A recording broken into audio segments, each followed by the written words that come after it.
Hey y'all, it's me. If you're new here, my name is Alex Wolf. I'm a tech philosopher as well as an investor, and I wanted to talk today about what I believe to be today's mainstream media diet and how I believe it's changed in the past 5 to 10 years. When I say media diet, I mean, what do people wake up in the morning and watch? What makes up the content they're watching? What type of content is it? How is it being absorbed? Is it being absorbed? And so I've been thinking about this a lot because I launched a mini documentary in 2018 called Attention for Sale, which was all about my concern about society's attention span being shorter and shorter, smaller and smaller by the nature of the way we design most social media. So advertisement business models essentially exploit our senses, particularly the eyeball. And it's kind of sweet to think that, oh, that was only, 2018, that wasn't that long ago, not much has changed, but social media actually has changed a lot.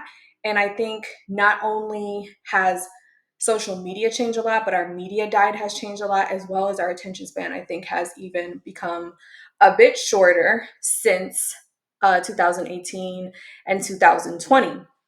So I just wanted to kind of theorize and talk through how I think the media diet has changed. And I also consider these to be entry points aside from the ignored portion of this pie. But I consider these like cultural zeitgeist entry points. So if you are making content and you're asking yourself, how do I become a part of mainstream conversation? How do I circulate my stuff throughout the cultural zeitgeist, throughout the algorithm?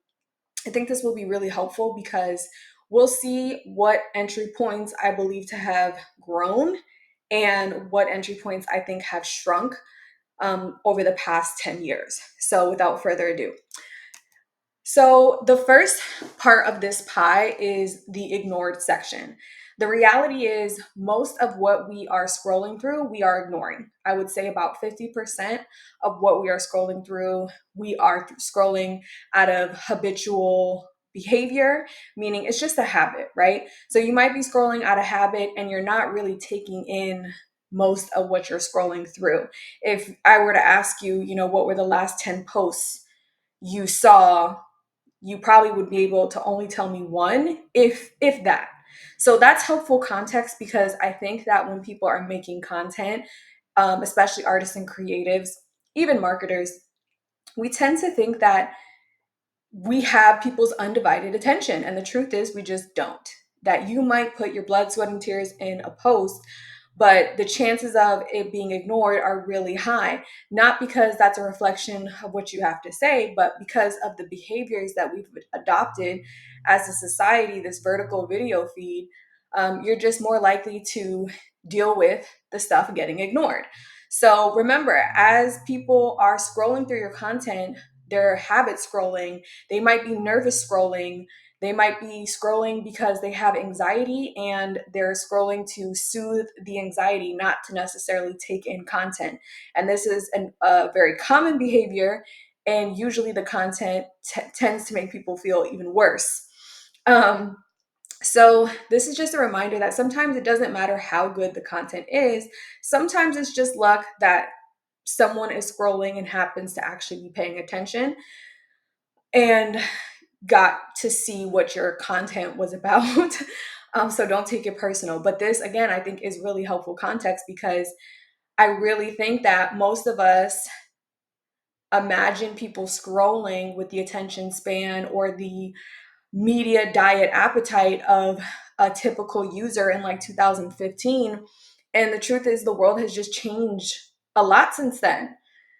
It changes really quickly, guys. Like, this is part of why I do the work that I do, because I truly believe that we're having a hard time keeping up with ourselves because we keep integrating new features out of like fear, basically. Fear that some other app is going to take this app's popularity or profitability. And so we think that we're being smart by moving fast, but I think a lot of us would agree that it might be the moving fast that is causing most of the problems to begin with. So the first section is ignored. That's what I wanted to cover. And here's how I think it's changed over the years. I think in general, most of the content on the internet has always been ignored. But as you can see, this is 2015. I believe it's only become a bigger piece of the pie because there's more and more content and people's attention spans have just become more and more fickle. So I believe that's how that has trended. It has gone up. Now, the second largest part of the media diet is clickbait slash spectacle content. So content that makes you go, what the fuck is that? Satisfying content that is hard to take your eyes away from.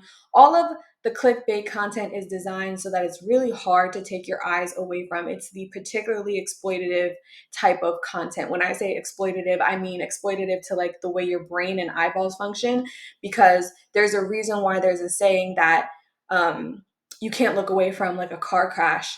It's not that you actually want to look, it's just that your brain and your eyes just make you do it. And so a lot of the content, if you go on like the explore page on Instagram, on YouTube, on Snapchat, on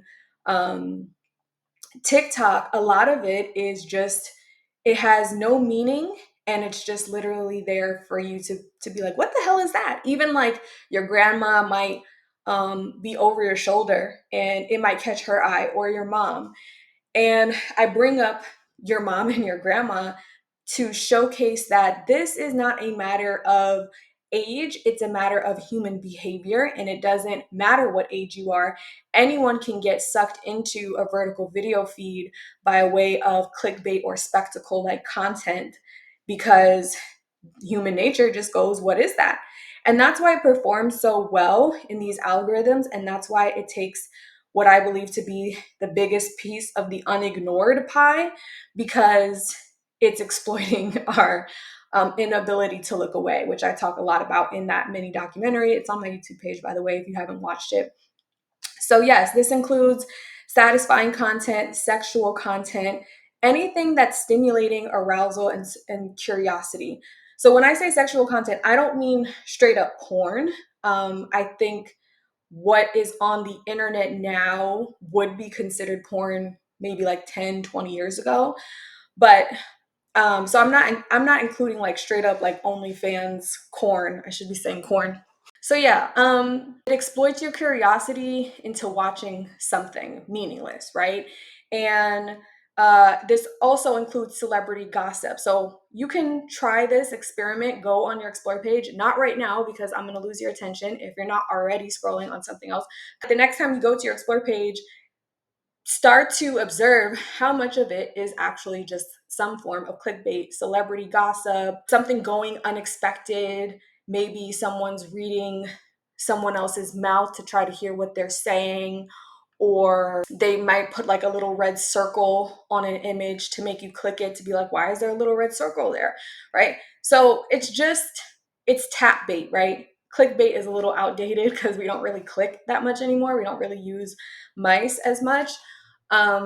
But yeah, it's tap bait, it's scroll bait, and that's the biggest piece of the pie that is not ignored. So here's how I think that has changed over the years. I think it has gone up. Second to that are humor content. Humor, anything that makes you laugh, memes, content that's just designed to get you to laugh. Over the years, this has just been true and tested over and over again that humor spreads online. Humor performs really well. I have seen memes go from a language of internet Reddit like users, like forum users, to, oh, now brands are kind of using meme like composition in their ads. To Kamala Harris, literally, her whole TikTok page is all video memes. So we went from like, ha ha ha, this is kind of funny for like niche internet people, And now it's a language that's necessary, that like the presidential candidates now feel necessary to integrate into their campaigns. So that's how important humor is. That's how important memes are. And so consider this a wide entry point. So as you're thinking of your content strategy, right? How can you use humor to capture the attention and circulate your content in a way that is meaningful and in alignment with who you are?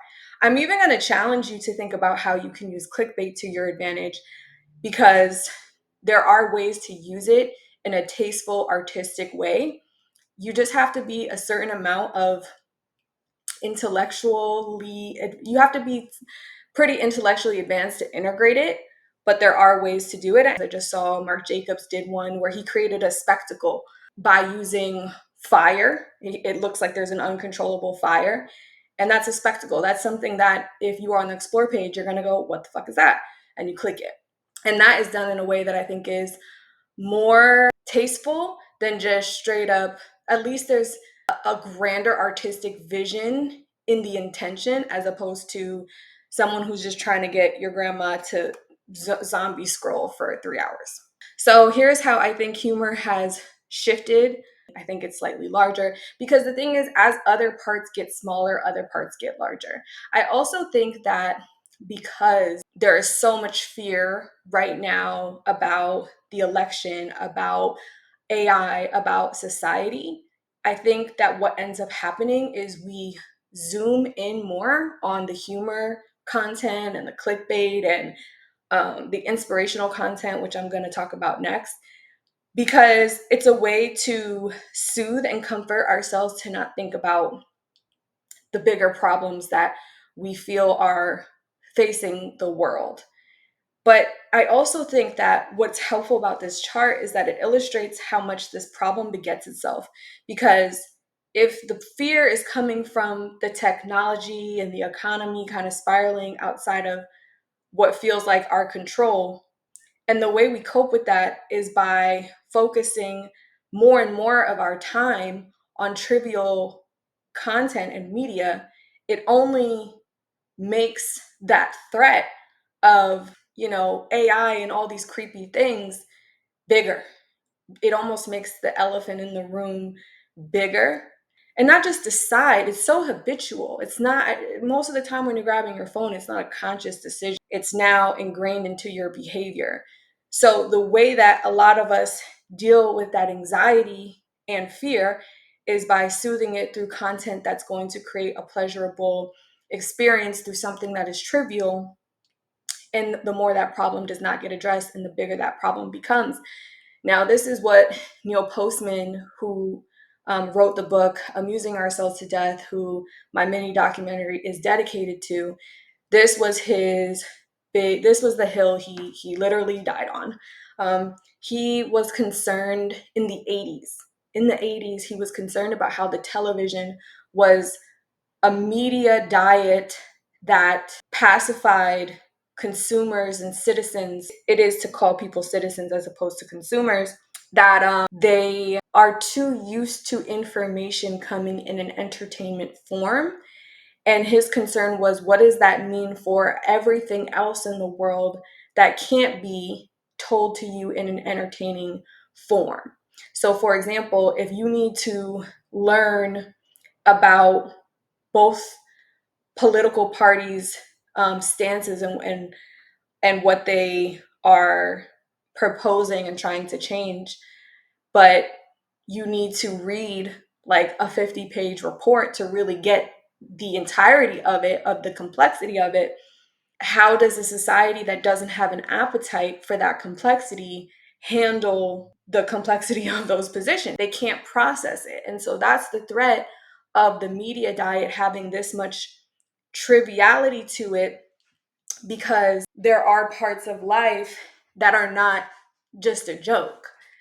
Now, I'm careful about how I say that, because I also appreciate and understand the value that entertainment has in human nature, because there's something about human nature that specifically hates boredom.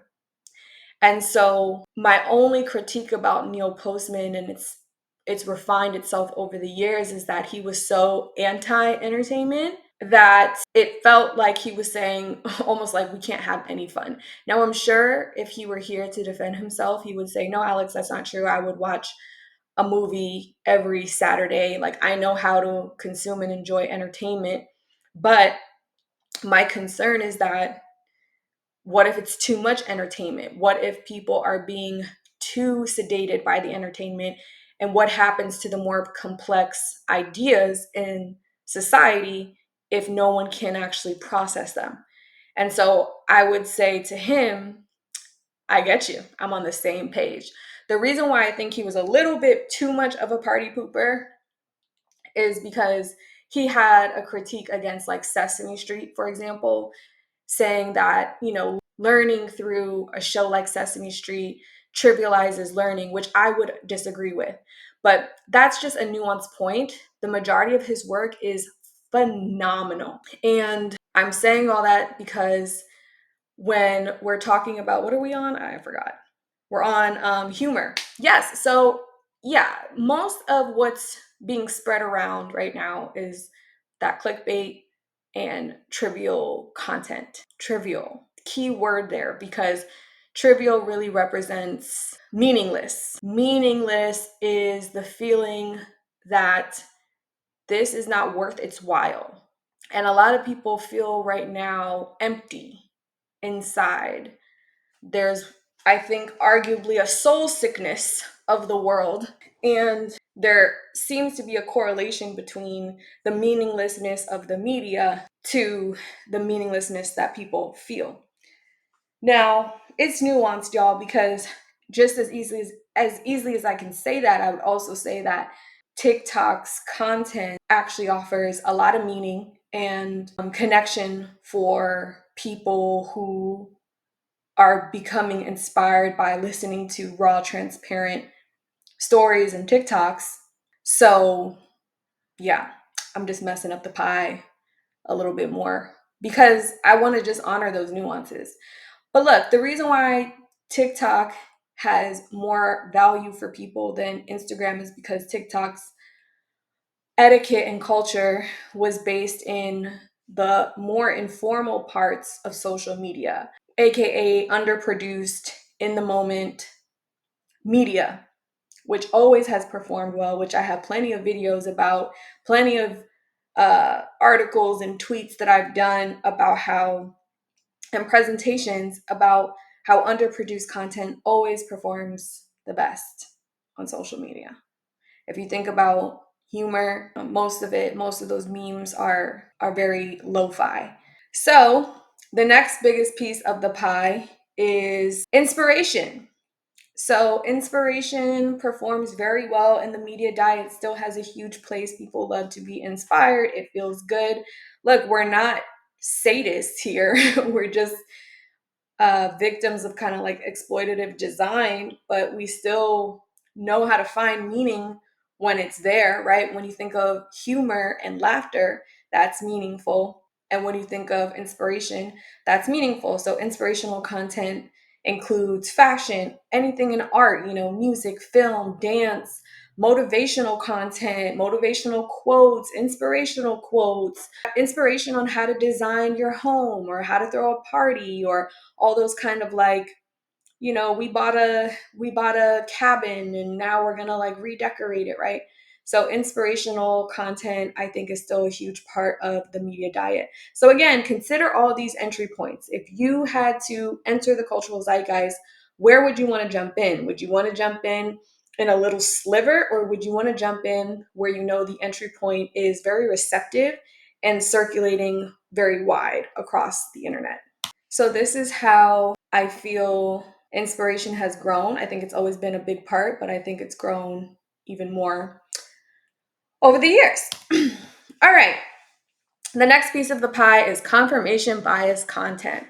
So I actually think confirmation has gone up over the past 10 years. Confirmation bias content is any content that basically confirms what you already believe about the world. So oftentimes it's masked as news, but they're usually just headlines that are designed to confirm a belief you already have about the world. So there's a lot of like fake headline type meme content that just goes around that's like confirms what you might think. It might, like, there's a lot of men who think every woman's a gold digger, and there's a lot of women who think every man is a cheater, right? We had a lot of division, I think, especially after 2020. There was just a lot of division in confirmation bias. We see it politically, right? When you think about the election, how much spirals and is distributed in the algorithms to confirm what you already think politically. This is content that's designed to prove stereotypes. So again, content that takes sound bites of someone and says, see, all women are this, or it takes sound bites and says, see, all Republicans are that, or it says, see, all, whatever. Like, see how right we are, and people eat that shit up, myself included. We all eat confirmation bias content up. So I think this has only gone up since 2015. And I'm also including like podcasts with your worldview. Like, most of the time people are listening to podcasts to confirm what they think about something. And again, this is very natural. This does not make you a bad person. It's something you do want to be careful about, because you can fuck around and brainwash yourself and radicalize yourself without really knowing if you're not being conscious. But I think for the most part, it's normal and healthy behavior for humans to gravitate towards other people and environments that affirm how their opinions and what they believe, because especially now there's so little trust, I think, between like the modern person in the world. And so the confirmation bias helps create some trust and create some anchors of identity, and yeah, anchors of identity for people. But we still got to be careful. So as you can see from 2015, I believe that piece of confirmation bias has gone up. All right, so here's where I think things get interesting. I think that there is a certain type of content, which I'm calling guru content, which is basically all those people who tell you what to do. I think that has gone down, not because people haven't been posting it. I actually think people have been posting more of that. And I think that's the reason why that has gone down. This is like the beginning of this trend. But basically, after 2020, there was more use of TikTok, just more internet social media consumption, right? And suddenly it went from like, there's certain internet experts to almost like everyone's an expert and everyone's going to tell you what to do. And this is what you should be eating. This is what you should not be eating. This is how you should date. This is how you should not date. This is how you should work.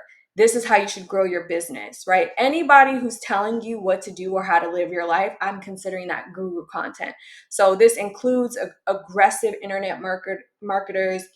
And the other thing I'm theorizing is that in 2020, there was, I come from the internet marketing background. So I remember like first gen, second gen internet marketers, even from like the 90s, to be honest, like Russell Brunson and like those OGs. And by the time 2020 came, there's what are called the three eternal markets, which are basically markets that always sell no matter what. And that is money making, like how to make more money, how to improve your love life, and how to improve your health, aka lose weight. So these are the three eternal markets, right? And internet marketers usually come in and dominate those three markets because they work well, because they sell. And there's no harm in that. But the issue is, and what I think happened post 2020 is that there was all this conflicting advice. Like, even if you go on TikTok now, someone will tell you, do this. And then someone else, the next slide will be like, don't do this. Or like even on YouTube, if you search something simple, you might have a simple intention of like how to become a content creator, right? And then someone will be like, here's how you become a content creator. And then someone else will be like, don't become a content creator. And then someone else will be like, only focus on YouTube, and someone else will be like, only focus on TikTok. So that information overload and the gurus competing, first of all, more gurus coming into the market, and then the way gurus compete is trying to like disprove each other's method because that's part of what they have to prove, is that their method is the best method. And it's very hard as a consumer to process all of that and actually get a fruitful result because you're being tugged in all these different directions. And not only that, but if you're dealing with like a super newbie internet marketer, you might get burned. You might buy something, buy a course, buy whatever coaching, and it doesn't work, and then your trust goes down. So I think that's why the guru media diet has gone down, because I think people overdid it in 2020. And I think that, on top of the overall general fear that is behind the cultural zeitgeist, people are just like, I don't want to hear this. Like, if I go on TikTok, I was just at a meeting with this investor, and he's a Gen Xer, and he was saying like how he'll do his TikTok scroll before bed. And this is a grown ass man, which there's no shame, but it just goes to show that this is real shit. It's not just like teenagers or whatever people envision when they think people on TikTok. But he said that he scrolls right past any podcast, any learning, anything where someone's talking. He's like, I don't really care. He's like, I like seeing people dance and have a good time. And I can co-sign that. Like, most of the time, especially now, again, like my behavior has changed. 2020, I might have had more patience to listen to a podcast, but there was like a podcast explosion, like atomic bomb that went off. And there were all these podcasts, and I can't keep up with who's relevant and who do I care about. And I can't process who is important to listen to. So I'm ultimately just like, I don't care. But I do like this dance, or I do like this meme, right? And so again, dancing and memes are big parts of this media diet, and they've only gotten bigger. And I think those have only gotten bigger because the guru crowd fucked up the market, and I think less and less people are interested in that. So here's how I think the guru pie, I think in 2015, that was a pretty big pie. That if someone was telling you they had, this is how to live your life, this is what you should be doing, I think that had more of a place in people's media diets, where I think over time it's gotten smaller, and I think it will continue to get smaller. Now, y'all might fight me and be like, oh, that's not true, people still listen to gurus. This is not about no one enacting in the behaviors. This is about the way I think things are trending up and down. And I think that is trending down. Of course, there's still people who do it, but I don't think it's as many people. Then we have the news. So there's a lot of data about how people can't find news. They don't look for the news. They don't know where the news is, like actual sourced news, from the source, as opposed to sourced news. So news articles have gone down. Actual news has gone down. And I pulled up some stats to share with you. So news is way down. According to the Pew Research Center, U.S. weekday newspaper circulation, print and digital combined, dropped 50% from 2015 to 2022. There was another stat found that in 2023, only 22% of people access news directly by going to a news website or app, and that is down from 32% from 2018. Okay, I kind of remember that. I used to, back in the BuzzFeed days, 2015, I would actually go to news sites more, and I found that I don't do that as much. So it says more people were accessing news through social media or search engines instead. Another stat, Pew Research Center data shows that as of 2021, about 48% of US adults often got their news from social media platforms, compared to 9% in 2013. These are huge differences, guys. So they're getting their news from Facebook, YouTube, Twitter, the most popular platforms for this. And the other stat is, on platforms like TikTok, news consumption rose significantly, especially among Gen Z. In 2023, 40% of Gen Z in the US reported getting news from TikTok, a sharp increase from the previous year. So I included these stats because these are sharp stats. These are like we're talking about 32% drops, 50% drops, significant drops in news. And if you think back to Neil Postman, this was his whole concern, right? If we're not consuming real news, then what are we doing, right? And then not only that, and this is what I mean about why it begets itself. A lot of people, they don't want to hear the news because the news is terrifying, because the news is going to tell you about another terrifying thing that's happening in technology, and then that black hole in these charts get bigger. So let's look at news shrinking and shrinking. All right, and then tutorials and learning, I believe, have also gone down. So computers were originally branded as like learning machines, like library machines, where you come on here and you become a genius. Like they were marketed like that to adults and to children. And what we didn't account for is the fact that there was highly stimulating media on here that is just entertainment. You know, this is not a place of learning. You'll learn stuff, but it's not a place of learning in the same way that I think we kind of lied to ourselves to believe. And I do think that the desire and searching for things to learn has gone down. Now, I know someone's going to be in the comments like, Alex, and not me. Yeah, not you, but look at the video you're watching right now. Like, you're not normal. You're not the majority. You're the minority. So, of course, a minority of people who are looking for stuff to learn, of course, obviously, thankfully, but thank you for your service. But like the majority of people are not getting on Instagram to learn anything. They're getting on Instagram out of a habit. It's not to actually learn something.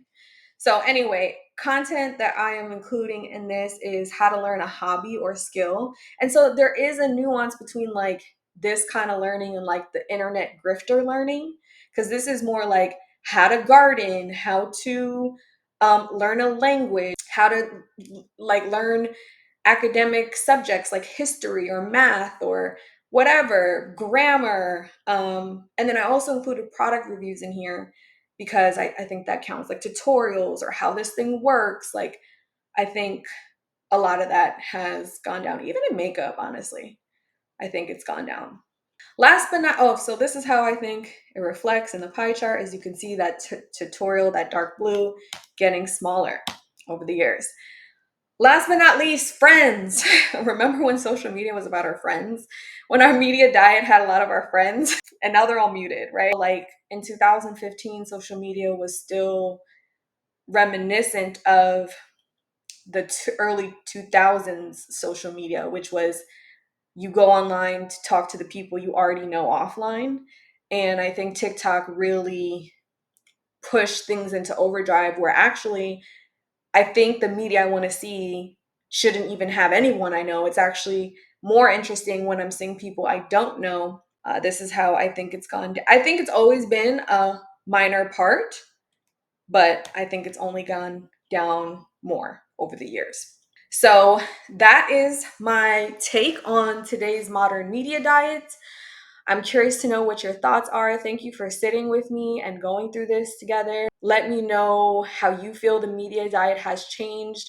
And again, consider how you can use these as entry points for your content strategy. Consider maybe why this relates to why your content strategy might not be working.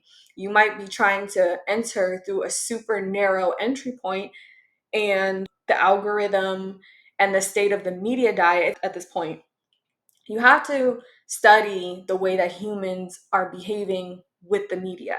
This includes you and includes the generations older than you and younger than you, right? So this is just helpful context to have as you're posting. So thank you for tuning in, and I'll see you in the next video.